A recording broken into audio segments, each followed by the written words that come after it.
One of my next projects is this kind of survey of Pakistani opinion.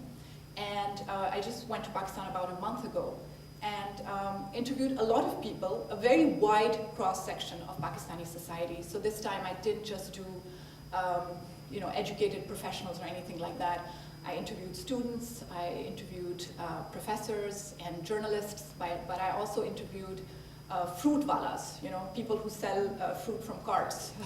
And I interviewed tailors and I interviewed clerks, who were working in different stores. And because I wanted to get a feel for what the Pakistani people thought. And I thought it would be very interesting for the American people to see that, because we're always listening to the government. It's the American government kind of speaks for the American people, and then the Pakistani government speaks for the Pakistani people. But I think it would be great for people to just have direct communication and just know what their counterparts feel in other countries. So that was a very, very electric, interesting project for me to do, and actually very emotional as well. Because as I interviewed more and more of these people, I realized how smart and how sensible and how wonderful they are. And it doesn't really depend on socioeconomic class, and it does not depend on how educated you are. And I was kind of blown away by the whole experience. I did ask a lot of people what they thought of American policy in the region.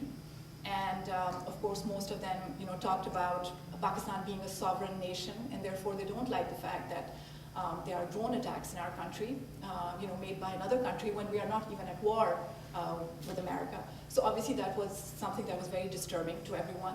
I asked them a question about the Taliban. Everybody was concerned about the Taliban, and many people said, we don't consider the Taliban to be Muslims.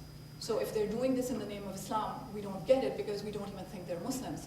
Islam teaches love and compassion, and these people are so ruthless and so cruel and so unjust that they could not possibly be Muslims. So that was their take on that. And I also asked them, that was my last question, what do you think of the American people? Just the American people, not the government, the American people. And many of them said, well, they're folks just like us.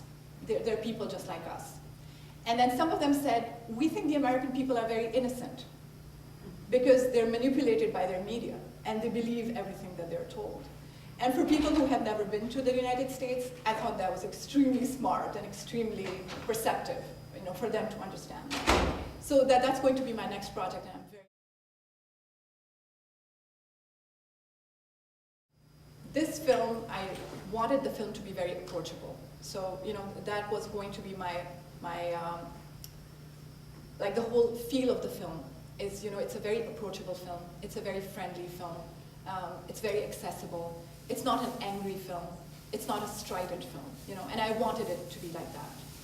And that's why you have so many of the cultural aspects which are kind of mixed in together with the politics and just regular people and their regular lives, and everything is kind of mixed together. The play that I talked to you about is, it's stronger, it's a very strong subject, the content of the play will be very strong, and so the approach is not going to be as mellow and as facile as this film. And I think theater is the ideal platform to be able to do that, because I think theater is probably the most cutting edge medium there is. So if you want to do something very political or something very in your face or something very thought-provoking, I think theater is ideal for that. And the subject that I'm interested in writing about is, it'll be a play that will be loosely based on the life of this woman. I don't know if you guys know about her. Her name is Afia Siddiqui, and she was a Pakistani woman who was wanted by the CIA on terrorism charges, which kept changing. They kept changing the whole time. I think initially she was wanted because they said that she was in some way related to 9/11. She had smuggled some diamonds from some African country and was planning, and that money was being used to fund 9/11 or something. So that was the initial charge. But then it became very clear that she was in Boston at the time. She's actually, I think, educated. She went to Ivy Leagues and so was in Boston for a long, long time. And so that didn't hold, so then the chart changed. So it kept changing. But anyways, she disappeared from Pakistan about, I think, 5 or 6 years ago. And this was during Musharraf's regime. And as we know, Musharraf's government was working very closely with the American government. And so there were a lot of disappearances in Pakistan where people with beards or people, journalists who had written a story which Musharraf didn't particularly like, or freedom fighters in Balochistan who wanted to break away from Pakistan, people like that would suddenly disappear. They would just disappear. And many times they would resurface in Guantanamo. So, all of this was going on, and this is obviously very, very political and very different from this film. And so this woman disappeared and then was found 5 years later. She disappeared along with her 3 children, which I think her oldest was 10 and the youngest was maybe 2 months old or something like that. So they were very young children. And all 3 of them disappeared. And then she resurfaced in Afghanistan and is now in a jail, I think, in Texas. She was initially imprisoned in New York, and now she's in Texas, has never had a trial.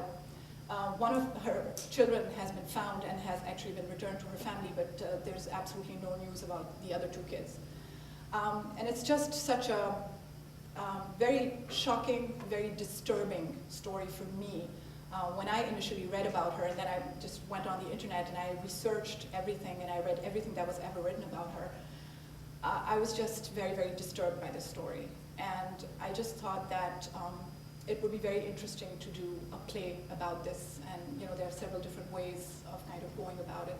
But I think the subject is important. So, but that's a very different thing from the film.